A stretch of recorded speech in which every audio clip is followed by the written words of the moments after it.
Hey guys, it's Tori, and today we're gonna talk about the brand new Legend of Zelda Breath of the Wild. Everyone is excited. Critics are raving. It's being called a masterpiece and the greatest game ever made. It's no surprise that people who are new to the franchise are getting excited. So let's talk about how you can join in on the adventure. Breath of the Wild is Nintendo's 18th Zelda game. It originally came out on the NES in 1986. The Legend of Zelda was a simple game that dropped the player into a strange land full of monsters and said, the hero Link must adventure through the land Hyrule, save the Princess Zelda, and defeat the evil Ganon. And it let you go. That's it. It's up to the player to adventure the lands, find its secrets, and find their own way to complete the task. You're free to adventure the map in any direction you wish, and had very few boundaries on how you approach the challenges ahead. Breath of the Wild follows the same formula.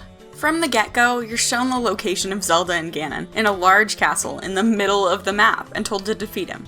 So you must travel, build your strength, make allies, and prepare for this battle. It's an almost overwhelming amount of freedom, and yet you never feel lost. The game is densely packed with secrets, quests, and beautiful scenery in a way that keeps curiosity at an 11.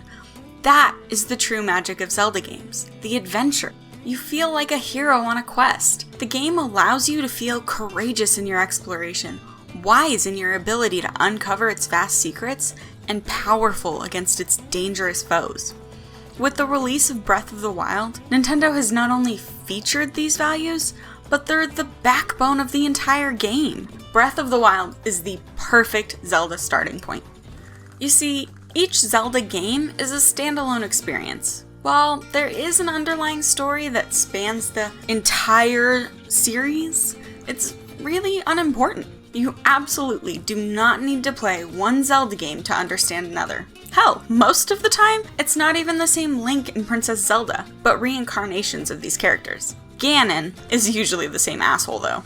Okay, after Breath of the Wild, what then? You could do release order and start with Zelda 1 and work your way up. You could do chronological order and start with The Legend of Zelda Skyward Sword and work your way up.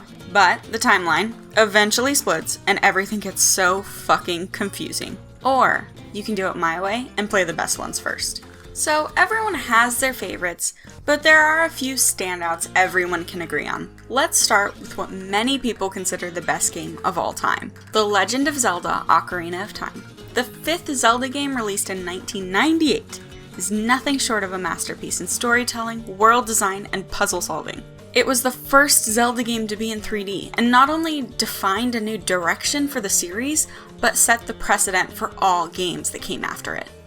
After Ocarina of Time, I would recommend The Legend of Zelda Majora's Mask. This game is a direct sequel to Ocarina of Time, and is one of the exceptions to the standalone rule. The game is very similar to Ocarina of Time in visual style, but very different in design. This makes it a great follow-up, as it doesn't feel like you're doing the same thing all over again.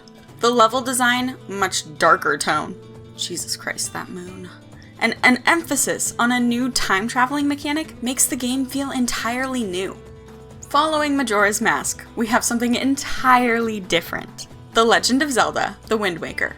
I'll just give you a second here to just, look, I know, look at this goofy little guy. He looks so silly. But that's the best part. The Wind Waker completely changed the visual style fans had known up until now, and went for a living cartoon style. While many people were upset by this at first, the excellent gameplay, ridiculous attention to detail, and facial expressions, The Wind Waker has found a place into the heart of many gamers, especially mine. From here, you should play The Legend of Zelda: A Link to the Past. It's the third Zelda game that was released following the not-so-great Zelda 2. It is regarded as one of the greatest 2D games ever made, and definitely the best 2D Zelda game. It features a massive story, beautiful artwork, and a crazy number of things to see, do, and explore. The rest can be played however you like, depending on what you have access to. So let's break them down for you real quick. Zelda 1, the OG for NES. Tough as nails, good luck. Zelda 2, a complete redesign of the gameplay. It sucks. Pass. Link's Awakening, 2D game for the Game Boy. It's charming, but dated. Oracle of Seasons and Ages, a 2D set that is actually 2 games for the Game Boy Color. They're great, but you gotta play both to get the full story. The Minish Cap, 2D game for the Game Boy Advance. It's great with a bunch of fun new features, but hasn't re-released, so it kind of is hard to get your hands on. Twilight Princess, 3D game for the Wii. Has a much darker visual style and tone, but lets you transform into a wolf, so it's pretty cool. Phantom Hourglass, 3D game with a 2D perspective for the DS. Uses stylus controls, which I love, but most people hate. Spirit Tracks, Phantom Hourglass with trains. Yes, trains. Skyward Sword, 3D game for the Wii. Much lighter tone than Twilight Princess with an oil painting feel. Really pretty, but the hand-holding is ridiculous. A Link Between, spiritual successor to A Link in the Past for the 3DS. It's really good, and you can turn into paintings. Sold!